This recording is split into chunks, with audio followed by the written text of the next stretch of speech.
ಗೃಹಲಕ್ಷ್ಮಿ ಯೋಜನೆಯ ಫಲಾನುಭವಿಗಳೇ, 18ನೇ ಕಂತು ನಿಮ್ಮ ಖಾತೆಗೆ ಜಮಾ ಆಗ್ತಾ ಇದೆ ಅಂತ ಹೇಳಿ ಈ ಥರ ಒಂದು ರೂಮರ್ಸ್ಗಳು, ಸುಳ್ಳು ಮಾಹಿತಿಗಳು ಸೋಷಿಯಲ್ ಮೀಡಿಯಾದಿಂದ ಹಬ್ತಾ ಇದೆ. ಸೊ ಈ ಥರ ಒಂದು ಸುಳ್ಳು ಮಾಹಿತಿಗಳನ್ನು ನೀವು ನಂಬದೇ ಇರೋದು ನಿಮಗೆ ಒಳ್ಳೆಯದು.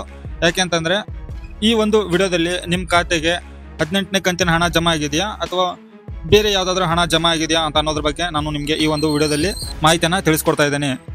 ಸೊ ವೀಕ್ಷಕರೇ, ವಿಡಿಯೋನ ಶುರು ಮಾಡೋಣ. ವಿಡಿಯೋನ ಶುರು ಮಾಡ್ಕೊ ಮೊದಲು ನೀವಿನ್ನು ಚಾನಲ್ಗೆ ಹೊಸಬರಿದ್ದರೆ ಚಾನಲ್ಗೆ ಸಬ್ಸ್ಕ್ರೈಬ್ ಮಾಡಿ, ಹಾಗೆ ನಮ್ಮ ಒಂದು ಚಾನಲ್ಗೆ ಸಪೋರ್ಟ್ ಕೂಡ ಮಾಡಿ. ನಾವು ಯಾವುದೇ ಥರ ನಮ್ಮ ಒಂದು ಚಾನಲ್ನಲ್ಲಿ ಸುಳ್ಳು ಮಾಹಿತಿಗಳಾಗಿರ್ಬೋದು ಅಥವಾ ಫೇಕ್ ಇನ್ಫಾರ್ಮೇಷನ್ಗಳಾಗಿರ್ಬೋದು ನಾವು ಅಪ್ಲೋಡ್ ಮಾಡೋದಿಲ್ಲ. ಸೊ ನೋಡಿ ವೀಕ್ಷಕರೇ, ಇವಾಗ ಮಾಹಿತಿ ಹತ್ರ ಬರೋಣ. ನೋಡಿ, ಇವಾಗ ಈ ಒಂದು ವಿಡಿಯೋದಲ್ಲಿ 18ನೇ ಕಂತಿನ ಹಣ ಜಮಾ ಆಗಿದೆ ಅಂತ ಹೇಳಿ ಕೆಲವೊಂದಿಷ್ಟು ಸೋಷಿಯಲ್ ಮೀಡಿಯಾಗಳಲ್ಲಿ, ಯೂಟ್ಯೂಬ್ ಚಾನಲ್ಗಳಲ್ಲಿ ಸುಳ್ಳು ರೂಮರ್ಸ್ಗಳನ್ನು ಹಬ್ಬಿಸ್ತಾ ಇದ್ದಾರೆ. ಸೊ ಇಲ್ಲಿ ನಾನು ಈ ಒಂದು ವಿಡಿಯೋದಲ್ಲಿ ನಿಮಗೆ ಕ್ಲಾರಿಟಿಯನ್ನು ಕೊಡ್ತೀನಿ.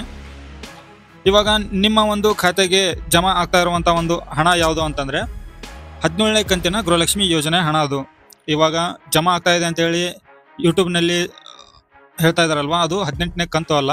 18ನೇ ಕಂತು ಯಾವಾಗ ಜಮಾ ಆಗುತ್ತೆ ಅಂತ ಅನ್ನೋದನ್ನು ಕೂಡ ನಾನು ನಿಮಗೆ ತಿಳಿಸ್ಕೊಡ್ತೀನಿ. ಇಲ್ಲಿ ಸುಳ್ಳು ರೂಮರ್ಸ್ಗಳನ್ನು ಹಬ್ಬಿಸ್ತಾ ಇದ್ದಾರಲ್ವ, 18ನೇ ಕಂತು ಜಮಾ ಆಗ್ತಾ ಇದೆ ಅಂತೇಳಿ. ಸೊ ಅದ್ರ ಬಗ್ಗೆ ನಾನು ನಿಮಗೆ ಇಲ್ಲಿ ಕ್ಲಾರಿಟಿ ಕೊಡ್ತಾ ಇದ್ದೀನಿ.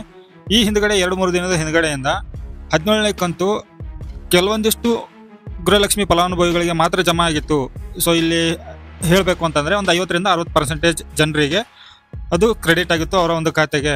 ಸೊ ಇಲ್ಲಿ ಇವಾಗ 2-3 ದಿನದ ಹಿಂದ್ಗಡೆಯಿಂದ ಮತ್ತೆ ಅದೇ ಹಣನ ರಿಲೀಸ್ ಮಾಡಿದ್ದಾರೆ. ಕೆಲವೊಂದಿಷ್ಟು ಫಲಾನುಭವಿಗಳಿಗೆ ಅದು ಮತ್ತೆ ಜಮಾ ಆಗ್ತಾ ಬಂದಿದೆ. ಸೊ ಇದೇ ಒಂದು ಹಣ ಜಮಾವಣೆ ಕಾರಣ ಇಟ್ಕೊಂಡ್ಬಿಟ್ಟು 17ನೇ ಕಂತು ಜಮಾ ಆಗಿರೋದನ್ನ 18ನೇ ಕಂತು ಜಮಾ ಆಗ್ತಾ ಇದೆ ಅಂತ ಹೇಳಿ ಸೊ ಈ ತರ ಒಂದು ಸುಳ್ಳು ರೂಮರ್ಸ್ಗಳನ್ನು ಹಬ್ಬಿಸ್ತಾ ಇದ್ದಾರೆ. ಇಲ್ಲಿ ಮಹಿಳಾ ಮತ್ತು ಮಕ್ಕಳ ಕಲ್ಯಾಣ ಇಲಾಖೆಯ ಸಚಿವೆ ಆದಂತ ಲಕ್ಷ್ಮೀ ಹೆಬ್ಬಾಳ್ಕರ್ ಮೇಡಮ್ ಅವರು ಖುದ್ದಾಗಿ ಎಷ್ಟು ಕ್ಲಿಯರ್ ಆಗಿ ಹೇಳಿದ್ದಾರೆ ಅಂತಂದ್ರೆ, ಬಡ್ಜೆಟ್ ಮುಗಿಸ್ಕೊಂಡ್ಬಂದ್ಬಿಟ್ಟು ಅವರು ಸೋಷಿಯಲ್ ಮೀಡಿಯಾದಲ್ಲಿ ಕ್ಲಿಯರ್ ಕಟ್ ಆಗಿ ಹೇಳಿದ್ದಾರೆ 18ನೇ ಕಂತನ್ನ ಯಾವಾಗ ರಿಲೀಸ್ ಮಾಡ್ತಾರೆ ಅಂತೇಳಿ.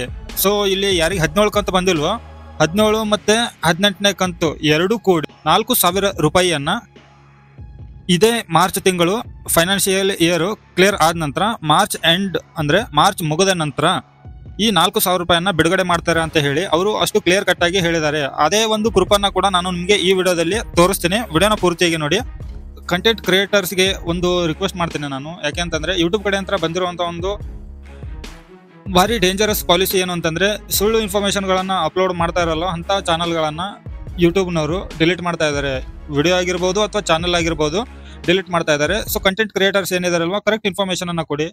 ಅದೇ ತರ ನಿಮ್ಮ ಒಂದು ಚಾನಲ್ ನಲ್ಲಿ ವ್ಯೂಸ್ ಬರೋದಕ್ಕೋಸ್ಕರ ಈ ತರ ಒಂದು ಇನ್ಫಾರ್ಮೇಶನ್ ಅನ್ನ ಕೊಟ್ರೆ ನಿಮ್ಮನ್ನ ನಂಬಿ ನಿಮ್ಮ ಆಡಿಯನ್ಸ್ಗಳು ನಿಮ್ಮ ವಿಡಿಯೋನ ನೋಡ್ತಾ ಇರ್ತಾರೆ.